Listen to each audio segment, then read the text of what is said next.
और अब बात पश्चिम बंगाल की सियासी घमासान की। भारतीय जनता पार्टी ने ममता बनर्जी को उनके गढ़ में चुनौती दी है। पश्चिम बंगाल के 2 दिन के दौरे पर कोलकाता पहुंचे बीजेपी अध्यक्ष जेपी नड्डा ने पार्टी दफ्तर का उद्घाटन किया। बीजेपी अध्यक्ष ने इसके साथ ही भवानीपुर में डोर टू डोर कैंपेन का भी आगाज किया है। आपको बता दें कि भवानीपुर वही इलाका है जहां से ममता बनर्जी विधानसभा का चुनाव लड़ती है।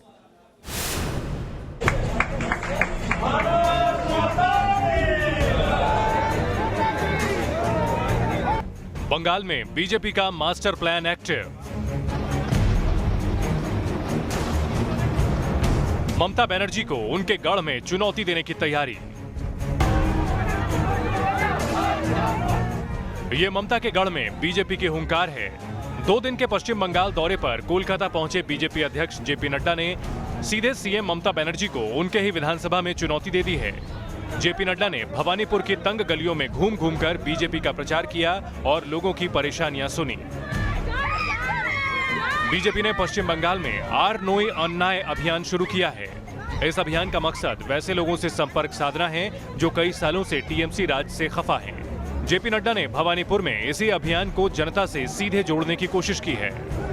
यहाँ ममता जी की सरकार को उखाड़ फेंकेंगे और कमल खिलाएंगे, इस बात को। दरअसल बीजेपी की निगाह भवानीपुर और डायमंड हार्बर सीटों पर है। ममता बनर्जी भवानीपुर विधानसभा सीट से चुनाव लड़ती हैं, जबकि डायमंड हार्बर उनके भतीजे अभिषेक मुखर्जी की पारंपरिक सीट है। साल 2014 के लोकसभा चुनाव में बीजेपी भवानीपुर क्षेत्र में 185 वोट से आगे रही थी। हालांकि 2019 में बीजेपी को भवानीपुर क्षेत्र में 3168 वोटों से पिछड़ना पड़ा था। 2016 के विधानसभा चुनाव में ममता बनर्जी ने इस सीट पर 25,000 वोटों से जीत हासिल की थी। भवानीपुर सीट पर लगभग 45,000 मुस्लिम वोटर हैं, जबकि 90,000 बंगाली वोटर्स और 50,000 गैर बंगाली वोटर्स हैं। बीजेपी 2021 के विधानसभा चुनाव के लिए इसी समीकरण को ध्यान में रखते हुए काम कर रही है। और अभी 2021 के चुनाव में भारतीय जनता पार्टी 200 सीट पार करेगी और सरकार बनाएगी, इस बात को हमको। विधानसभा चुनाव से पहले ममता बनर्जी के गढ़ में सेंधमारी की बीजेपी की कोशिश कितना रंग लाती है, इसका पता तो विधानसभा चुनाव के नतीजे आने के बाद ही चलेगा। लेकिन इतना तो साफ है कि बीजेपी ने पश्चिम बंगाल में पूरा जोर लगा दिया है और ममता बनर्जी को सीधी चुनौती दे रही है। Team news nation. तो पश्चिम बंगाल में राजनीतिक दल के कार्यकर्ताओं की हत्या का सिलसिला भी थम नहीं रहा है। पश्चिम बंगाल के कूचबिहार जिले में सनसनीखेज वीडियो सामने आया। कूचबिहार के तूफानगंज इलाके में एक बीजेपी कार्यकर्ता की लाश एक स्कूल से बरामद की गई है। लाश फांसी के फंदे से झूल रही थी। बीजेपी का कहना है कि उसकी कार्यकर्ता स्वप्न दास की हत्या की गई है और हत्या के बाद लाश को फंदे पर लटका दिया गया है। बीजेपी टीएमसी पर आरोप लगा रही है। पुलिस मामले की अब जांच कर रही है। चलिए अब बात करते हैं राजस्थान की, जहां पंचायत चुनाव के नतीजे सामने आए और इन चुनाव के नतीजों में कांग्रेस को तगड़ा झटका लगा है। इस चुनाव परिणाम के कई मायने लगाए जा रहे हैं।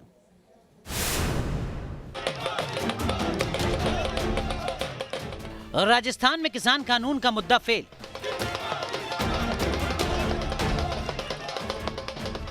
पंजापस्त राजस्थान के गांव में खिला कमल।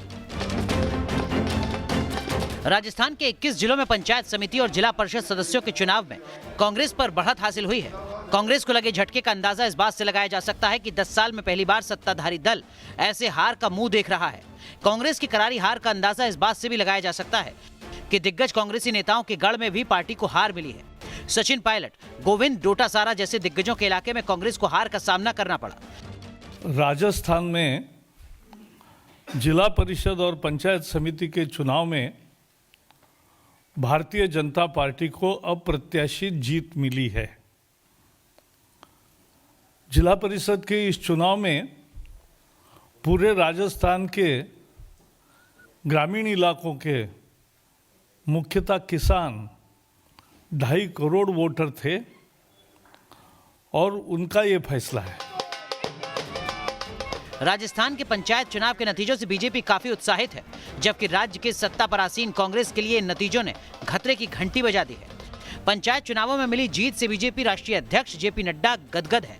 उन्होंने ट्वीट कर कहा है, राजस्थान में पंचायती राज और जिला परिषद चुनावों में प्रदेश के ग्रामीण क्षेत्र की जनता, किसानों और महिलाओं ने बीजेपी में जो विश्वास प्रकट किया है, इसके लिए मैं उनका आभार व्यक्त करता हूं।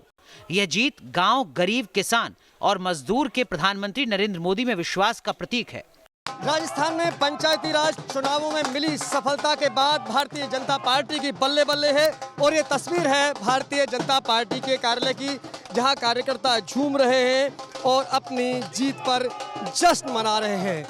दरअसल ऐसा पहली बार हुआ है जब कांग्रेस के सत्तारूढ़ होने के बावजूद गांव की सरकार में भाजपा को बहुमत मिला है। गुटबाजी, परिवारवाद के आरोपों को पहले ही झेल रही गहलोत सरकार के लिए इस हार ने मुश्किलें बढ़ा दी हैं।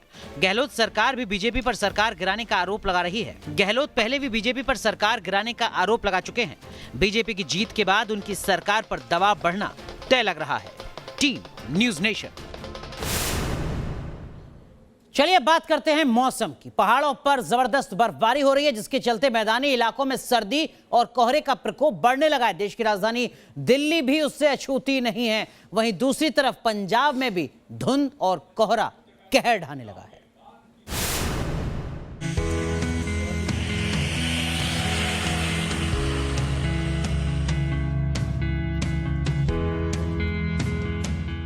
जम्मू कश्मीर से लेकर हिमाचल प्रदेश तक जोरदार बर्फबारी हो रही है। हर तरफ बर्फ की सफेद चादर बिछ गई। शोपियां में लगातार हो रही बर्फबारी से मुगल रोड पूरी तरह बंद हो गया। हिमाचल प्रदेश के रोहतांग दर्रे और लाहौल स्पीति की ऊंची चोटियों पर बर्फबारी से पारा 10 डिग्री से नीचे चला गया है। मौसम विभाग के मुताबिक 13 दिसंबर तक हिमाचल के कई इलाकों में बर्फबारी का सिलसिला जारी रह सकता है। लेह में मंगलवार को तापमान -4.4 डिग्री रिकॉर्ड किया गया। यह बहने वाली फुटकल नदी का पानी तक जम गया। उत्तर भारत में बर्फबारी से मैदानी इलाकों में मौसम का मिजाज पूरी तरह बदल गया है। दिल्ली से लेकर यूपी बिहार तक घना कोहरा सर्दी के साइड इफेक्ट के तौर पर असर दिख रहा है। दिल्ली से लेकर गोरखपुर और पटना तक कोहरे की वजह से विजिबिलिटी कम रही। बिहार में पटना के साथ साथ करीब करीब पूरा राज्य कोहरे का कहर झेल रहा है। बिहार में कोहरे और धुंध की वजह से सूबे के बड़े हिस्से में सुबह सुबह विजिबिलिटी 0 तक पहुंच गई है। कोहरे की घनी परत के चलते एयर सर्विस पर असर पड़ा।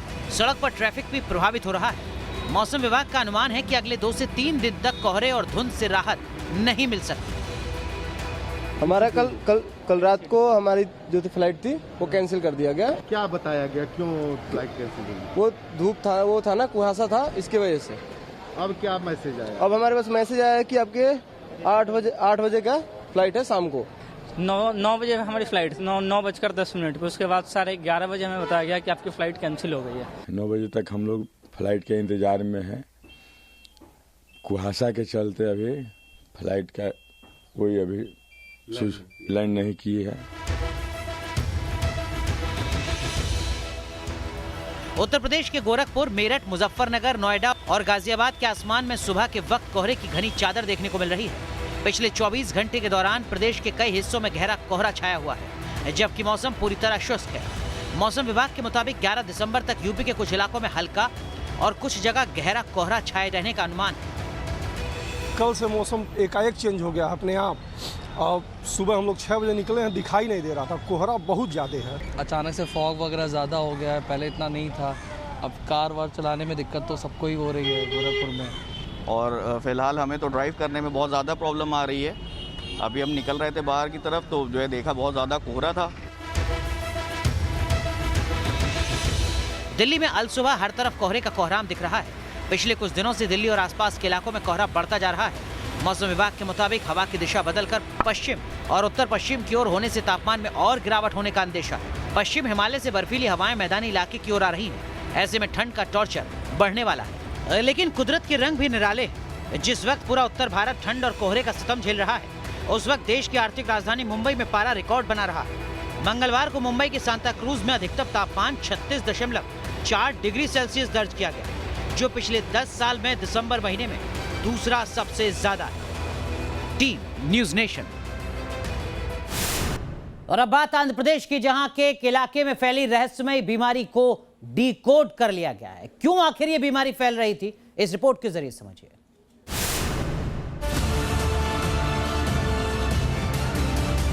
पिछले 4 दिन से आंध्र प्रदेश के एलुरु में फैली रहस्यमय बीमारी को डिकोड कर लिया गया है। बीमारी का पता लगाने के लिए एम्स की स्पेशल टीम एलुरु पहुंची थी। All India institute of medical science की टीम के मुताबिक एलुरु शहर में पीने के पानी और दूध में निकेल और सीसा जैसे भारी तत्वों की मौजूदगी इस बीमारी की वजह हो सकती है। इस बीमारी के चलते एलुरु में 500 से ज्यादा लोग बीमार हो चुके हैं। एम्स की टीम ने अपनी रिसर्च रिपोर्ट मुख्यमंत्री जगनमोहन रेड्डी को सौंप दी। इस बीमारी के चलते शनिवार रात से लोगों को मिर्गी के दौरे पड़ने, बेहोश होने, घबराहट, उल्टी और पीठ दर्द जैसी समस्याएं होने लगी थी। सीएम जगनमोहन रेड्डी ने खुद प्रभावित लोगों से मुलाकात की। बीमारी की खबर फैलते ही विश्व स्वास्थ्य संगठन की ओर से तैनात किए गए विशेषज्ञों के अलावा केंद्रीय स्वास्थ्य मंत्रालय की ओर से बनाई गई 3 सदस्यीय टीम एलुरु आई थी और इस टीम ने प्रभावित इलाकों से सैंपल लिए थे। Team news nation. और अब बात बॉलीवुड के दानवीर सोनू सूद की हम कर रहे हैं, जिनके बारे में बहुत ही ज्यादा भावुक करने वाली खबर सामने आई है। अपनी 8 प्रॉपर्टी को गिरवी रख के 10 करोड़ रुपए का कर्जा जुटाकर सोनू सूद जरूरतमंद लोगों की मदद कर रहे हैं।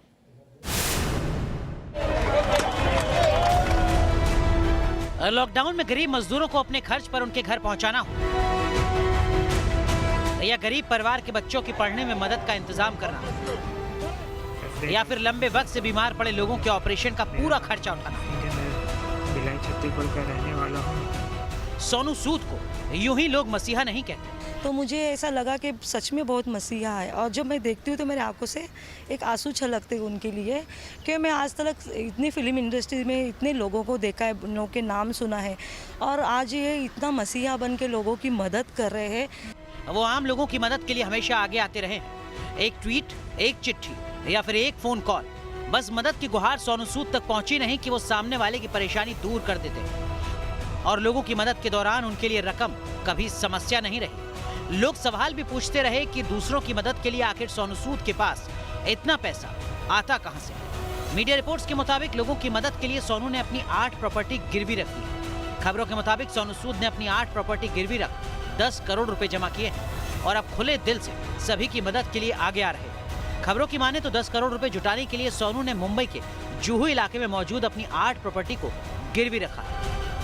हजारों किलोमीटर दूर रह रहे प्रवासी मजदूरों के लिए लॉकडाउन के दरमियान अभिनेता सोनू सूद एक मसीहा बनकर सामने आए। सोनू सूद ने अपनी प्रॉपर्टी को गिरवी रखकर गरीबों के लिए मदद की, अपनी 8 संपत्ति को गिरवी रखा और 10 करोड़ रुपए का लोन लिया। बताया जा रहा है कि गिरवी रखी गई प्रॉपर्टी सोनू और उनकी पत्नी सोनाली के नाम पर है। Team news nation.